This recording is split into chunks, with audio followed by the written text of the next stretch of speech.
दशरथ अजर बिहार।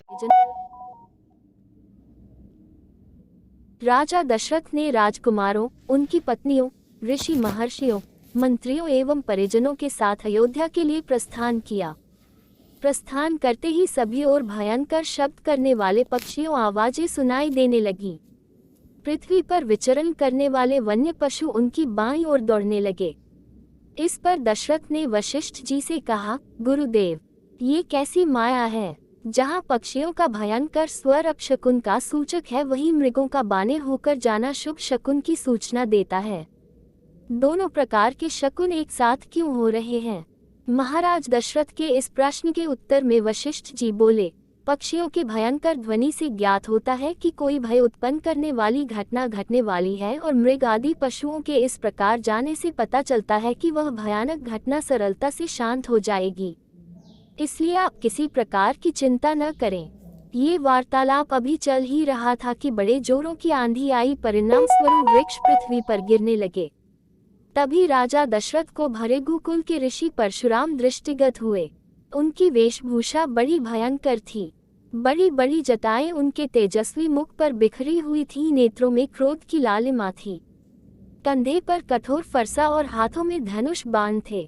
ऋषियों ने आगे बढ़कर उनका स्वागत किया और इस स्वागत को स्वीकार करने के उपरांत वे श्री रामचंद्र से बोले, दशरथ नंदन राम, हमें ज्ञात हुआ है कि तुम बड़े पराक्रमी हो और तुमने शिव जी के धनुष को भंग कर दिया है और इस प्रकार तुमने अपूर्व ख्याति प्राप्त की है। मैं तुम्हारे लिए एक और अच्छा धनुष लाया हूँ। ये धनुष साधारण नहीं है, बल्कि जमदग्नि कुमार परशुराम का है। इस पर बाण चढ़ाकर तुम अपने शौर्य का परिचय दो। तुम्हारे बल और शौर्य को देखने के पश्चात मैं तुमसे द्वंद्व युद्ध करूंगा। परशुराम की बात सुनकर राजा दशरथ विनीत स्वर में बोले, भगवान, आप वेदविद स्वाध्यायी ब्राह्मण हैं। क्षत्रियों का विनाश करके आप बहुत पहले ही अपने क्रोध को शांत कर चुके हैं। आपने इंद्र के समक्ष प्रतिज्ञा करके अस्त्र शस्त्र का परित्याग भी कर दिया है। इसलिए हे ऋषिराज, आप इन बालकों को अभय दान दीजिए।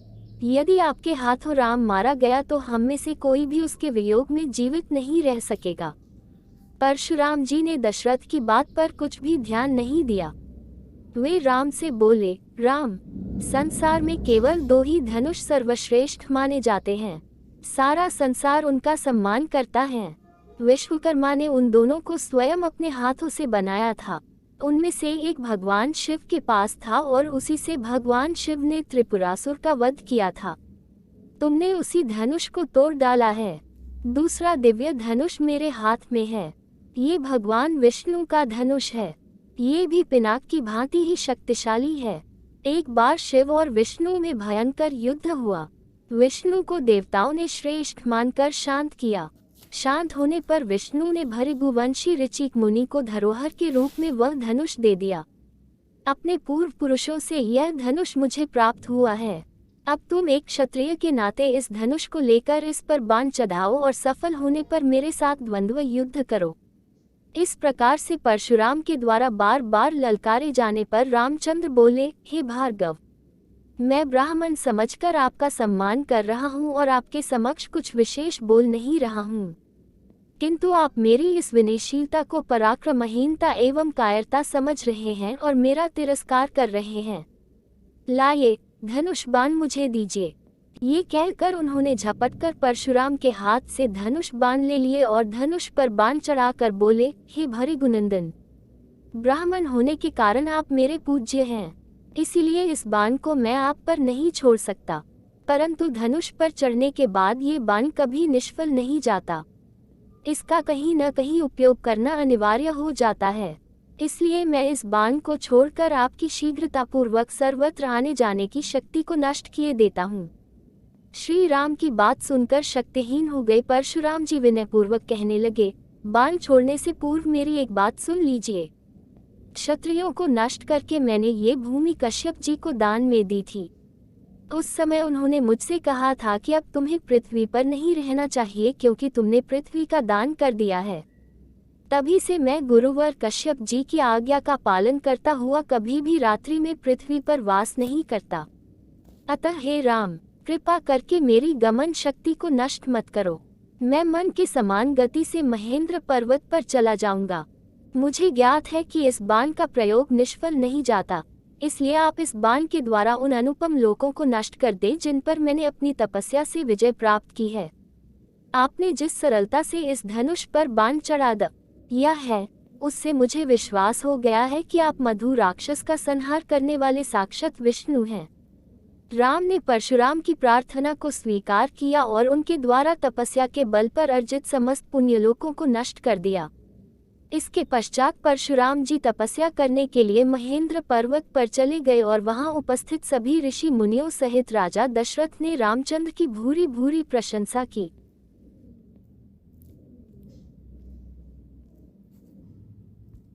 परशुराम के जाने के पश्चात पत्नियों सहित राजकुमारों, गुरु वशिष्ठ, अन्य ऋषि मुनियों, मंत्रियों तथा परिजनों के साथ महाराज दशरथ अयोध्या की ओर अग्रसर हुए।